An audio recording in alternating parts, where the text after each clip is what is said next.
I'm at the Syria base, in a stifling temporary hut where the desert heat seeps through every crack in the wood. The ceiling fan whirs noisily, doing little to ease the smell of dust and sweat. My phone buzzes, a new email popping up on the screen. Subject: let's be adults about this. I open it, and my heart feels like it stops. Sarah, my wife of 13 years, has sent a PDF attachment, divorce papers. The email is just 3 sentences. She's filed the papers, emptied our joint account, and Kyle Morgan, her new boyfriend, is living in our house in Boise, Idaho. Before diving into the story, comment where you're watching from, and don't forget to subscribe so you never miss the latest video. My name is Thomas Reed, 43 years old, a staff sergeant with the 82nd Airborne. 4 months in Syria, amid the dusty desert, intense patrols. I never imagined I'd lose everything through an email. I read the email twice, close the laptop, and step into the communal shower. Cold water pours down, but it can't wash away the emptiness. I stand there, letting the water run, trying to keep my mind clear. Back in the hut, I open the laptop and type one word in reply to Sarah. Understood. No arguing, no begging, no threats. I put on my uniform, preparing for my shift. Joseph Lane, my bunkmate, is lying on his bed, reading a book. He glances at me, sensing something's off. "You good, Reed?" he asks, not looking up from the page. "Yeah, just some stuff back home," I reply. Joseph nods, not pressing further. Soldiers like us know when to leave things alone. Things like family, home, trust can crumble at any moment, especially when you're thousands of miles from home. But I'm not surprised. 6 months before deployment, Sarah changed. She stopped asking about my day, started working late at the dental office, went to the gym 3 times a week, but never broke a sweat. New clothes, new friends I never met, a new password on her phone. I didn't confront her, didn't check her messages, or follow her. That's not me, but I'm not blind. I took quiet steps, nothing loud, just precautions. I moved important documents, birth certificate, house deed, my grandfather's watch, my mom's silver, to a storage unit in Boise. I opened a separate account at another bank, diverting a portion of my pay there. Not enough for Sarah to notice, but enough to keep me from starting at zero if things fell apart. The night before deployment, Sarah hugged me at Boise Airport. "Stay safe, okay?" she said. Her eyes dry, like she was saying goodbye to a coworker, not a husband heading to war. I saw the signs, but hoped I was wrong. Now, in the Syria hut, I know I was right. Sarah didn't just leave me. She took the money, brought another man into my house, into the life I built. I'm not sad, not angry, not yet. I just feel something cold, clear, like when preparing for a mission. Sarah thinks she's won, but she doesn't know me. I never start fights, but I always finish them. I stand up, check the zipper on my jacket, ready for my shift. Outside, the desert is silent, but inside me, a plan is forming. I don't need to yell or threaten. I just need to wait, watch, and let Sarah fall into the trap she set. Joseph glances at me again, like he wants to say something, but just nods. I step out the door, carrying the quiet resolve of a man ready to fight, not with guns, but with his mind. The Syria base remains silent as I return from my shift, my boots caked with desert dust. The night is pitch black, with only a few faint lights flickering from the huts. I sit on my bed, open a water bottle, trying to shake off the fatigue clinging to my body. But my mind won't rest. Sarah's email is still vivid, each word like a knife cutting through our 13 years of marriage. I don't want to dwell on it, but memories flood back, pulling me back in time to the days when things were good, and the days when things started to crack. I met Sarah at a barbecue in Boise, in 2011. I just returned from a deployment in Iraq, crashing at my buddy Tom's place to readjust to civilian life. Sarah was studying healthcare administration, working part-time at a dental office to cover tuition. She had a bright smile, blonde hair tied up high, and a way of talking that made me forget the smoke and dust of the battlefield. We talked all night about random things, from the Boise State football team to her mom's apple pie. 8 months later, we got married in a small suburban church. Sarah wore a white dress, held a bouquet of daisies, and said she was proud to have a soldier for a husband. I believed her. The early years, we were happy. I deployed twice more, Iraq and Syria. But each time I came back, Sarah was there with warm dinners and evenings sprawled on the couch watching old movies. We bought a house in 2014, a 3-bedroom with a small yard in Boise, thanks to a VA loan. The deed was in my name, but I added Sarah to the title because it felt right. spouses share things. Her dad, Robert, a bank manager, once told me I should get a real job instead of staying in the military. Sarah said he didn't get it, that she loved me for being me. But looking back, maybe his words planted a seed in her mind. The cracks started around 2019, after my third deployment. Sarah grew distant, quieter when I came home. She complained about my being gone too much, about being tired of staying home alone. I didn't sign up to be a military wife, she said once, when I mentioned re-enlisting for another 4 years. I understood her feelings, but the military was where I belonged. I was good at my job, my team needed me, and I needed the purpose it gave me. Sarah didn't get that. She started changing. Small things, but enough for me to notice. 6 months before this deployment, things became clearer. My dad taught me, don't act until you're sure. Watch, think, then strike. I knew something was wrong, so I started preparing, quietly and carefully. I didn't make a fuss, just took precautions. I rented a storage unit in Boise, moving important documents there. Birth certificate, house deed, Virginia loan papers, military records. I also took my grandfather's old Hamilton watch and my mom's silver set, things worth more in sentiment than money. I opened a separate account at another bank, diverting a portion of my pay, not much, about 15%. Enough so Sarah wouldn't suspect, but enough to give me a fallback if things went south. I didn't tell anyone, not even Tom, my close friend who'd warned me about Sarah years earlier. Watch out, Reed, Tom said, when he saw Sarah staying out late with friends. She's living a different life now. I brushed it off, thinking I knew my wife. Turns out, Tom was right. A part of me still hoped I was wrong, that Sarah was just stressed from work or family pressure. But today's email shattered that hope. Sarah didn't just leave me, she planned it, took the money, brought another man into my house. Lying on my bed in the hut, I close my eyes, but sleep won't come. I'm not sad, not angry, not yet. I just feel a cold clarity, like when preparing for a dangerous mission. Sarah thinks she's in control, but she doesn't know I've prepared. She doesn't know I never let myself be cornered. I open my eyes, staring at the hut's ceiling. Outside, the desert is still, but inside me, a plan is taking shape. Not for revenge, but to take back what's mine. 2 weeks have passed since Sarah's divorce email, but I keep a soldier's routine. Wake early, check gear, patrol, stay sharp. The Syria base never sleeps, with helicopters buzzing and quick briefings before each mission. But that day, while eating breakfast in the mess hall, cold eggs and dry toast, my phone buzzes. A bank app notification, another withdrawal, $85,000, leaving our joint account at just $22. I set my fork down, open the app. The balance hits like a punch. $22.37. The $47,000 savings we built over years is gone, transferred to an account I don't recognize. I lock the phone, take a deep breath. The mess hall is loud, teammates laughing, but I'm pulled into another world. Sarah didn't just take money right after I deployed. She kept draining it while I'm here, in the desert. I'm not angry, not now. Instead, I feel a sharp focus, like before a high-stakes mission. I stand, head back to the hut, and open my laptop. I'd installed a home security system before deploying, a precaution Sarah probably forgot about. The app lets me view live or rewind footage remotely. I log in, and what I see tightens my chest. Kyle Morgan, the new boyfriend, is in my house. He's driving my truck, the Ford F-150 I bought in 2017, registered in my name. He's wearing my Boise State sweatshirt, holding my favorite coffee mug, walking our dog Rusty in the yard. Sarah appears in another clip, laughing with Kyle in the kitchen. I retiled last year. She's in a new dress, hair tied up, looking happier than she ever did with me in recent years. I rewind the video, watching frame by frame, not out of hurt, but to memorize every detail. Something shifts in me.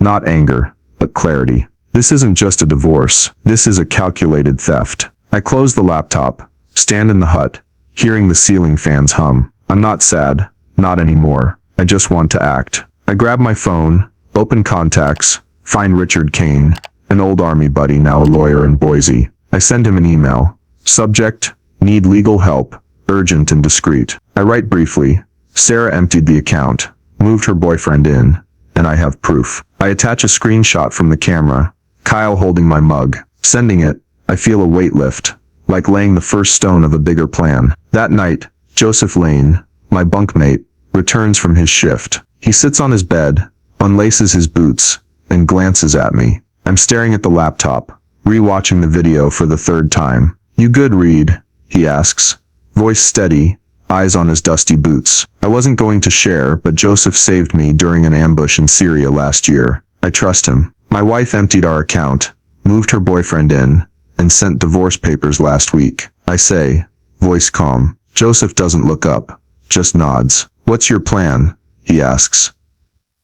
"No empty condolences. Not sure yet," I reply, "but I'll figure it out." Joseph nods again, lies down, pulls up his blanket. "Let me know if you need anything," he says before closing his eyes. I look at him, grateful for his silence. Soldiers don't need extra words. I turn back to the laptop, open the camera app, watch Kyle and Sarah again. Each frame is a puzzle piece, and I'm putting them together. Sarah thinks she's got it all, but she doesn't know I've prepared. She doesn't know I never let myself be backed into a corner. I close the laptop, lie on my bed, but sleep doesn't come. Outside, the Syria desert is still, but inside me, a plan is forming. I won't confront, won't threaten. I'll wait, watch, and let Sarah and Kyle expose themselves. Richard is the first step. I don't need to yell to win. I just need to be right, and I know I'm right. The ceiling fan hums steadily, blending with Joseph Lane's soft snoring from the next bed. That night, I don't sleep. Images of Kyle Morgan in my house, holding my coffee mug, walking my dog Rusty, keep looping in my mind. Sarah standing there, laughing with him in the kitchen. I renovated, as if our 13 years of marriage meant nothing. But I don't let emotions take over. I've emailed Richard Kane, my lawyer and old friend, and now it's time to act. I need a plan, not for revenge, but to reclaim what's mine. The next morning, I head to the base's comms room, where a secure line lets me call the States. A radio crackles in the corner, and a young soldier checks equipment. I call Richard, his voice coming through after a few rings, steady and calm, like when we trained together. "Reed, I got your email," he says. "Rough stuff. What have you got for me?" I briefly explain. Sarah's divorce email, the joint account drained, Kyle Morgan in my house, and the security camera footage. She also forged my signature, I say, based on a hunch, from when Sarah mentioned refinancing the house last year. "I need you to check." Richard pauses for a moment, then replies, "All right, I'll look into the house deed and bank accounts. But you'll need more concrete evidence on the loan, if there is one." "Who's Kyle?" I describe what the camera captured, and Richard promises to dig into his background. "Send me everything you've got. Videos, emails, bank notifications," he says. "And Reed, don't do anything stupid. Let me handle it." I nod, though he can't see. "Thanks, Kane," I say before hanging up. Stepping out of the room, I feel a weight lift, like I've laid the second stone in my plan. Back in the hut, I open my laptop, checking my military pension account. Sarah doesn't know I set up two-factor authentication last year, after hearing about a teammate getting hacked. No signs of intrusion, but I update the password anyway, adding another layer of security. I'm not taking chances. Then, I make a list on my phone, call Richard, check the VA loan, contact the Master Sergeant for emergency leave, review house documents. Sarah mentioned something about refinancing last year, saying it would help us save money. I brushed it off, thinking she just wanted to improve our finances. Now, I suspect it was part of a bigger scheme. I opened the bank app, reviewing transaction history. Sarah started moving money, right after I deployed, small amounts. At first, a few $100s, then escalating to thousands. The final $85,000 was withdrawn 2 days ago, transferred to an account I don't recognize. I screenshot it, sending it to Richard via encrypted email. Each step feels like preparing for a mission. Observe, gather intel, strategize. I'm not sad, not angry. I'm focused, like leading a patrol through hostile territory. The Syria setting doesn't help me relax. That night, a small explosion in the distance shakes the hut, alarms blaring. We rush to the bunker, awaiting orders. Luckily, it's just a minor attack, no casualties. But it reminds me I can't afford to hesitate. Here I fight to stay alive. At home, I fight to keep my life. Back in the hut, I sit down, open my laptop, and email the Master Sergeant, requesting emergency leave for family issues. I keep it vague, but know he'll approve. He's seen me handle worse. Richard replies the next morning. Subject: call me. Secure line. I return to the comms room, dialing him. "You were right about the loan," Richard says, as soon as I pick up. Sarah forged your signature to borrow $330,000 against the house's equity. Kyle Morgan's listed as co-applicant. Guy's got a record. 2 DUIs and a fraud charge from 2019. I clench my fist, but keep my voice steady. What'd they do with the money? I ask. Not clear yet, Richard replies. Some of it's been moved elsewhere. I need time to trace it. What do you want to do next? I take a deep breath. Take back what's mine, I say, and make them pay. Hanging up, I stand in the comms room hallway, watching other soldiers call their wives and kids, laughing like life's normal. For me, life's burning down, but I won't let it drag me under. I head back to the hut, open my phone's list, checking each item. Things are falling into place. Sarah and Kyle think they've won, but they don't know I've prepared. They don't know I never let myself be cornered. Richard's the first step. The FBI's next, if my suspicions are right. I close my eyes, but sleep doesn't come. Instead, I see my Boise house, and I know I'll fight to the end to keep it. 2 months after Sarah's divorce email, I board a flight back to the States, quiet as a shadow. The Syria base fades behind me, but images of Kyle Morgan in my house, Sarah's smile in the kitchen I remodeled, remain etched in my mind. I don't tell Sarah I'm coming. No calls, no texts. I check into a downtown Boise hotel under a fake name, pull my baseball cap low, and start executing my plan. This isn't the time for emotions to lead. It's time to act, and I'm ready. I contact Richard Kane as soon as I land in Boise. We arrange to meet at a small diner 10 miles outside downtown, where no one will recognize me. The place is nearly empty, smelling of burnt coffee, with a radio playing country music. Richard walks in, his tall, lean frame still carrying the bearing of a former soldier. You look like you just came off a battlefield, he says, sliding into the booth across from me. Feels like it too, I reply, pushing my coffee cup aside. Richard hands me a folder. House deed, loan application copies, bank records. You were right, he says. Sarah forged your signature to borrow $330,000 against the house's equity. Kyle Morgan's the co-applicant. Guy's got a record. 2 DUIs and a fraud charge from 2019. I flip through the folder, eyeing the signature copy. It looks like mine, but it's not. The strokes are off, the middle initial wrong, missing the dash I always include. Sarah did this, I ask, though I know the answer. Richard nods. 3 months ago, right after you deployed, she used the funds to pull $88,500 from the joint account. Some of the rest went to a guy named Andrew Holt. I frown. Who's Holt? Richard pulls out another sheet. Real estate agent. Worked with Kyle before. Looks like they plan to sell your house. I clench my fist but keep my voice steady. What are my options? Richard gives a faint smile. Several. But first, what do you want? I look out the window, thinking for a moment. I want what's mine, I say, and I want them to pay. The next day, I drive a rental past my Boise house. Sarah's car is in the driveway, but Kyle's truck is gone. I park a block away, watching. Part of me wants to knock, confront Sarah, ask why she betrayed me. But that's not the plan. My dad taught me, don't act until you're sure. Instead, I drive to the bank where Sarah withdrew the money. I meet David Ellis, a fraud investigator, a short man with glasses slipping down his nose. I show him my military ID, driver's license with my real signature, and the forged loan documents. This isn't my signature, I say, pointing out the differences. Ellis examines them, his face paling. I'll report this immediately, he says. We'll freeze the loan. I nod. I've already filed a police report. I add, letting him know I mean business. That night my phone buzzes. A text from Sarah. What did you tell the bank? Kyle says someone's asking about the house. I stare at the message, my finger hovering over the screen, but I don't reply. Sarah wants me to react, to call back, but I won't give her that. I open my laptop, check the security cameras. Kyle's back, sitting in the living room, talking to Sarah. She looks anxious, pacing. I smirk faintly. They're panicking, and I've barely done anything yet. The next morning, I head to the county clerk's office, filing a fraud contest against the loan, and a notice barring any property title changes without my presence. The clerk, an older woman, reviews the papers and nods. All set, Mr. Reed, she says. I feel another step complete. Back at the hotel, Richard calls. The bank froze the $330,000, he says. And news, Kyle was driving your truck, the one in your name, and got pulled over this morning for driving on a suspended license from those DUIs. They found fake prescription pads in the truck from the dental office where Sarah works. I sit on the hotel bed, closing my eyes. Fake prescriptions. Sarah didn't just forge my signature. She's in deeper than I thought. Part of me wants to call her, warn her, out of old habit. 13 years don't vanish easily. But then I recall the camera footage, Sarah laughing with Kyle, in my house, with the life I built. I open my eyes, the hesitation gone. This is the path I've chosen, and I'll see it through.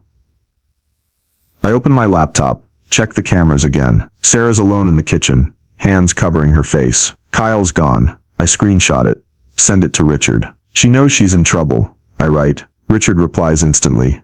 Good, let them squirm. The FBI will want to talk to you soon. I nod, though he can't see. The plan's on track. Sarah and Kyle think they're in control, but they don't know I've prepared. They don't know I never let myself lose. Things start unraveling for Sarah and Kyle faster than I expected. After the bank freezes the $330,000 loan, and Kyle's arrest for driving my truck with a suspended license, I know their time is running out. I'm still in Boise, holed up in the hotel, monitoring everything through security cameras and updates from Richard Kane. Sarah's panicking, but I won't let her pull me into her emotional game. My plan is to let the truth expose itself, and now, it's happening. The next morning, I get a call from Richard. The FBI wants to meet, he says, voice serious. They've been tracking Kyle Morgan and a guy named Andrew Holt for months. Your case could be the key. I agree to meet them at the Boise FBI office, a gray building with thick glass doors. Special agents Emily Chen and Michael Grant greet me in a small meeting room, a recorder on the table. Emily, petite but sharp-eyed, starts, Mr. Reed, we're investigating a fraud ring targeting military families. Kyle Morgan and Andrew Holt have sold homes of 11 other families, always below market value, through shady real estate deals. I nod, unsurprised. Richard hinted Kyle wasn't just after me. I show them the security camera footage, carefully saved. In the video, Kyle and Andrew stand in my living room. Andrew snapping photos on his phone, Kyle pointing out features. Should list by the end of the week, Andrew says, voice flat. Got a buyer lined up. Cash offer, as usual. Kyle asks, how much? Andrew replies, $420,000. List at $470,000. They offer $420,000. Everybody's happy. Kyle grins. What about the husband? Sarah says he's stirring up trouble. Andrew waves it off. Military guys are all the same. They make noise, but they're busy with deployments. They'll take a settlement to shut up. I watch Emily and Michael for their reaction. Emily jots notes. Michael nods. This is clear evidence of intent to defraud. Michael says, this video, plus your forged loan documents, shows they're running a conspiracy. I ask, what about Sarah? My wife, ex-wife? They exchange glances. We're still determining her involvement, Emily says carefully. Did she ever mention financial struggles or pressure to sell the house? I think back. She said we were house poor, should downsize. I didn't see the need. My VA loan covered the mortgage fine. Emily writes more, then hands me her card. We'll be in touch. Don't confront Sarah or Kyle. We need to build this case carefully. I leave the FBI office, feeling both relieved and tense. The plan's on track, but knowing Sarah's in deeper stirs unease. 13 years don't vanish, even after betrayal. I drive by my neighborhood, parking a block from my house. Kyle's truck is back, probably out of impound. Sarah's car is gone. My phone buzzes. A text from Sarah. Thomas, we need to talk in person. Meet me at Riverfront Park this afternoon. I stare at the message, finger hovering over the screen, but don't reply. Facing her now would gain nothing, only disrupt the plan. I call Richard. Tell him about the text. Don't go, he advises. She's trying to pull you in. Let the FBI do their job. I agree, but want to know what Sarah's up to. I open my laptop, check the cameras. Sarah's not home, but Kyle and Andrew are in the living room, as the FBI predicted. Andrew holds a stack of papers, talking about a new buyer. Kyle nods, looking stressed. I turn up the audio. Sarah's freaking out, Kyle says. She thinks the husband knows everything. Andrew smirks. He's in Syria. What's he gonna do? Just calm her down. We'll wrap this up. I record it all. Send the camera link to Emily Chen with a note. Happening now. 30 minutes later, I park half a block from the house, watching from afar. 3 FBI vehicles quietly surround the property. Agents in bulletproof vests lead Kyle and Andrew out, hands cuffed. They're shoved into cars, face is pale. Sarah pulls up moments later, stepping out onto the lawn, hand over her mouth as she sees the scene. She calls me, her voice shaky in a voicemail. Thomas, the bank's talking about fraud. What are you doing? If this is about the divorce, we can talk like adults. I listen to the message but don't respond. Like adults, the exact phrase she used in the divorce email. Now it sounds like a joke. I call Richard, telling him about the arrests. The FBI caught them discussing the scam on camera. I say. Richard laughs. You played it smart, Reed. They dug their own graves. I look down the street, seeing Sarah standing on the lawn, hands covering her face, as agents carry boxes of documents out of the house. Part of me wants to drive over, ask her why. The arrests of Kyle Morgan and Andrew Holt marked the beginning of the complete collapse of the scheme Sarah was part of. From my Boise hotel, I track everything through updates from Richard Kane and Special Agent Emily Chen. Sarah stood on the lawn, hand over her mouth, as the FBI took Kyle and Andrew away. Her voicemail, trembling, pleading to talk like adults, sits on my phone, but I don't reply. I've chosen this path, and there's no turning back. A few days later, I meet Emily Chen and Michael Grant, again at the Boise FBI office. They inform me that Kyle and Andrew have pleaded guilty, revealing details of a fraud ring spanning 3 states, targeting 11 military families. They exploited times when the husband was deployed. Emily explains, forging signatures, borrowing against home equity, then selling the houses below market value to Andrew's clients. I nod, unsurprised. My camera footage, along with the forged signature documents, helped the FBI build a tight case for conspiracy and serial fraud. What about Sarah? I ask, voice steady. Emily glances at Michael, then replies. She claims Kyle convinced her you were hiding money, planning to leave her. The refinance idea was Kyle's admits to forging your signature. Price fraud, pausing it. Victim or accomplice? Victim or accomplice? Maybe both, but it doesn't matter anymore. She chose her path. It doesn't matter anymore. She chose her path. Will she be charged? I ask. Be charged? I charge. I ask. Michael shakes his head. That's up to you. If you don't press charges, she can avoid criminal counts. Just fraud if she fully compensates. Back at the hotel, I trust with this. Back at the hotel, I think about my options. Sarah betrayed me, but 13 years of marriage don't erase easily. I don't want her in jail, not out of forgiveness, but because I want a clean break. Richard helps me draft an agreement. Sarah must repay $88,500 from the joint account and $330,000 from the fraudulent loan, while relinquishing all rights to the house and my military pension.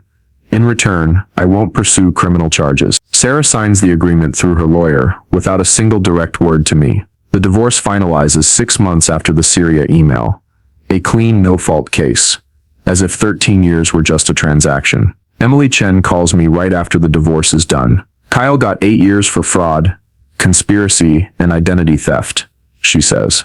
Andrew Holt got 12. One more thing.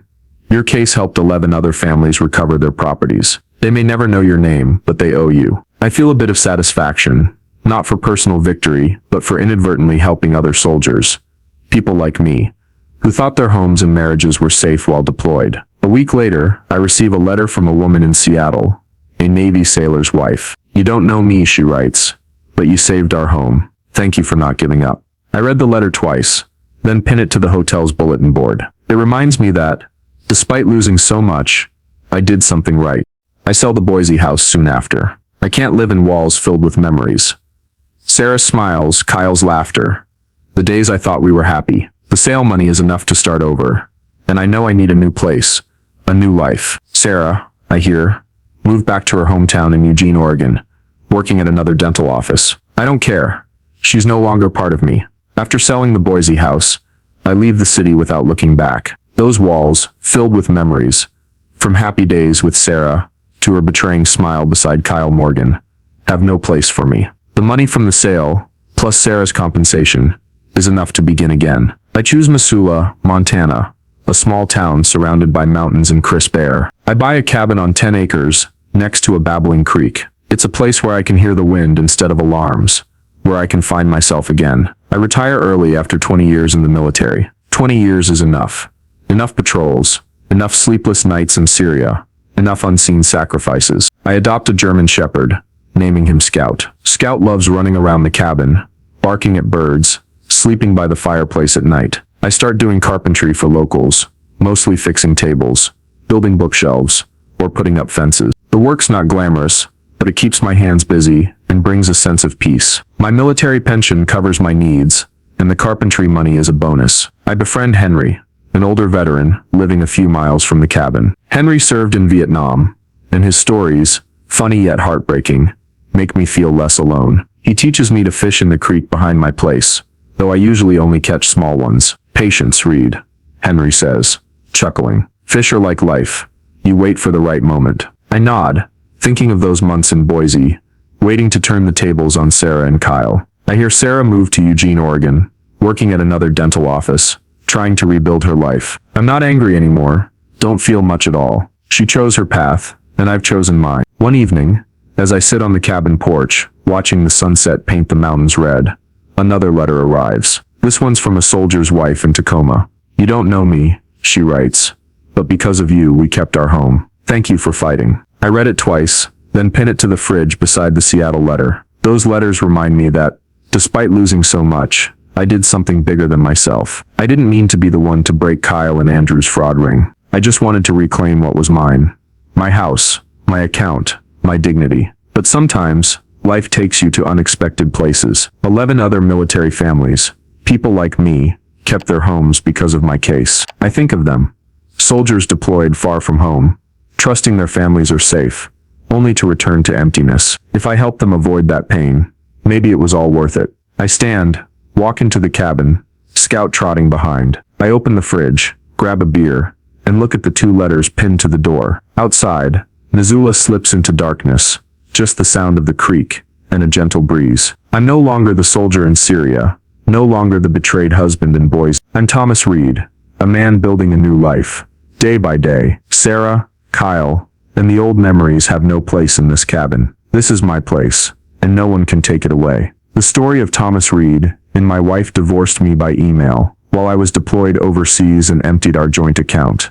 But reflects real challenges many people, especially service members and their families, face in the U.S. today. Set in 2025, it portrays the fragility of trust in marriage, financial pressures, and the threat of scams targeting the vulnerable. Thomas, a sergeant deployed in Syria, discovers his wife Sarah's betrayal through a divorce email, learning she drained their joint account, $88,500, and planned to sell their Boise home by forging his signature. Instead of reacting emotionally, Thomas had quietly prepared, storing documents, opening a separate account, and used security cameras to expose Sarah, Kyle Morgan, and Andrew Holt. His strategic actions, from working with the FBI to avoiding direct confrontation with Sarah, led to dismantling a fraud ring targeting 11 other military families, helping them keep their homes. Ultimately, Thomas retires, moves to Missoula, Montana, living peacefully with his dog Scout and carpentry work,